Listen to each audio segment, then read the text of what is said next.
অপূর্ব স্বাদের এই chilli chicken. আহা, তোমরা যদি বন্ধুরা রেসিপিটা না দেখো তাহলে কিন্তু মিস করবে। দেখে নিও চিলি চিকেনটা কত সুন্দর করে রান্না করেছি আর কত অল্প সময়ের মধ্যে।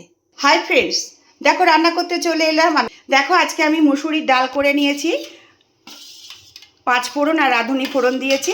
আর এখানে দেখো ডিমের অমলেট করেছি, আর এখানে পাঁপড় ভেজে নিয়েছি। আর দেখো চিলি চিকেনটা রান্না করব, ম্যারিনেট করে নিয়েছি।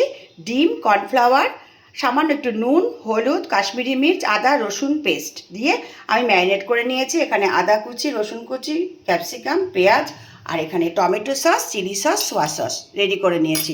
চলো তোমাদের সঙ্গে নিয়ে রান্নাটা শুরু করে দিই। হাই ফ্রেন্ডস, আমি রিনা, ওয়েস্ট বেঙ্গল ইন্ডিয়া থেকে বলছি। দেখো বন্ধুরা, আমি এখন চিলি চিকেনটা রান্না করব। চিলি চিকেনটা রান্না করার জন্য আমি চিকেনের পকোড়াগুলোকে আগে করে নিচ্ছি। পকোড়াগুলোকে আমি সব ভেজে নিয়েছি। এবারে আমি তেলের মধ্যে দিয়ে দেব আদার কুচি আর রসুন। এবারে এর মধ্যে আমি দিয়ে দেব পেঁয়াজ আর ক্যাপসিকাম। এটাকে আমি একটু ভালো করে ভেজে নিলাম। এবারে এর মধ্যে আমি এই সসটাকে দিয়ে দিচ্ছি। আর একটুখানি জল লাগবে, আর একটু সস লাগলে পরে দেবো, আগে দেখে নিই। আমি অনেকটা সস দিয়েছি, ব্যাস। এবারে আমি এর মধ্যে দেখো এই যে ভেজে রাখা পকোড়াগুলো দিয়ে দেবো।